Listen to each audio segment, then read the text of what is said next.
Beaucoup de gens ne vont pas aimer des bons enseignements, mais les gens vont aimer toujours les choses qui semblent bonnes pour eux. Donc, les gens aiment toujours qu'on vous puisse les dire des bonnes choses. Si vous prêchez les choses que tu fais là, ce n'est pas bien. Les gens ne veulent pas aimer ça.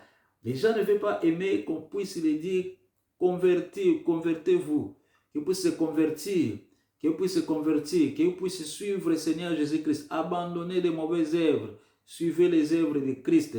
Les gens ne veulent pas aimer ça. Les gens vont aimer toujours que tu vas être béni, que tu vas être riche, tu vas voyager, tu vas avoir les choses que tu as besoin. Ce sont des paroles que les gens vont aimer beaucoup. Bien-aimés dans le Seigneur. Ok, ces choses-là vont amener beaucoup de gens à la perdition.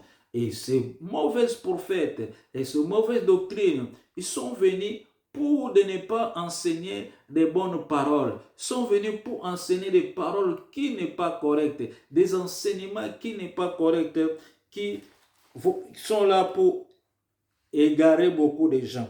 On va les découvrir comment beaucoup, bien aimés dans le Seigneur. Ces gens-là insistent trop sur certaines choses qui est spirituelles.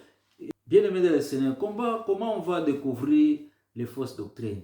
Ils sont là, ils insistent sur les versets, bien aimés dans le Seigneur. Ils insistent sur les versets. Par exemple, nous allons voir dans le livre de Exode 3, bien aimés dans le Seigneur, Exode 3, de 3, la Bible est en train de nous dire, on va lire ça, je vais faire un tour pour voir quelle c'était grande vision et pourquoi les buissons ne brûlent pas. L'Éternel vint qu'il faisait un détour pour regarder. Dieu l'appela du milieu du buisson en disant, Moïse, Moïse, il répondit, mais voici, Dieu dit, ne t'approche pas d'ici, retire tes sandales, car cet endroit où tu te tiens est une terre sainte.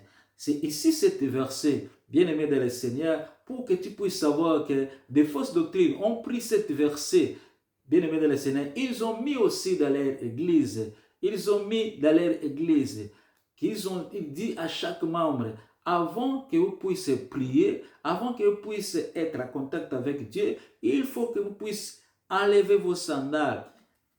Pour entrer à l'église, il faut que tu puisses enlever vos sandales, laisser les sandales à la porte avant d'entrer à l'église. Mais ils ne savent pas, ils ne se connaissent pas la parole de Dieu. Ils embrouillent les enfants de Dieu pour qu'ils puissent être déronés, pour qu'ils puissent être détruits. Les sandales que Christ est en train de nous dire, parce que tu peux mettre tes sandales, mais si ton cœur, tu as des problèmes avec ton frère, tu as des problèmes avec ton frère, Dieu ne va pas écouter ta prière. Si tu as des problèmes dans ta vie, ou tu fais des choses qui ne sont pas bien, tu n'obéis pas à la parole de Dieu, tu n'obéis pas à notre Seigneur Jésus-Christ, la Bible est claire et dit que Dieu ne va pas écouter ta prière. C'est pour cela, faisons-nous beaucoup d'attention. Ne prends pas une verset pour que tu puisses faire entrer ça dans l'église. Bien-aimé dans le Seigneur, il faut que tu puisses savoir, ces mauvaises sectes insistent dans une chose seulement. Par exemple, ces versets-là, ils ont pris ça pour que tous les enfants de Dieu, avant de prier, qu'ils puissent enlever leurs sandales. Ça devait déjà des sectes, des mauvaises doctrines. Même Dieu, pour qu'il puisse opérer, Dieu n'insiste pas dans une chose seulement, bien-aimé dans le Seigneur. Dans une chose seulement. Mais Dieu est multisystème. Pour guérir ta vie, il peut sortir à plusieurs chemins. Il peut sortir à plusieurs chemins. Voire même la Bible est claire. Christ, avant de guérir, il ne guérissait pas tous les gens dans un système seulement, dans un seul système. Mais les autres, Christ a dit, va, ta foi t'a sauvé. Les autres, Christ a dit, il a pris les bouts, il a mis son salive, il a mis dans les yeux, l'aveugle, il a envoyé aller se laver dans les réservoirs ou dans l'eau plutôt. Bien-aimé dans le Seigneur, les autres, Christ a dit, allez montrer aux principaux sacrificateurs.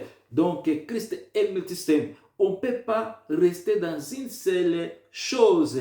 On ne peut pas rester dans une seule chose pour que tu puisses savoir, cela, ce n'est pas bon. Si dans ton église, vous êtes resté seulement dans une seule chose. À la fois, leurs prières, bien-aimés dans le Seigneur, ils vous montrent les prières que vous puissiez prier dans cette prière-là. La prière que Christ nous a laissée, ce n'est pas la prière que Christ nous a laissée, c'est vraiment la prière de notre Père. Notre Père qui est aux cieux, que ton nom soit sanctifié, que ton règne vienne, que ta volonté soit faite sur la terre comme se fait dans les cieux. C'est la prière que Christ nous a laissée. Et la prière là, ça comble toutes les choses.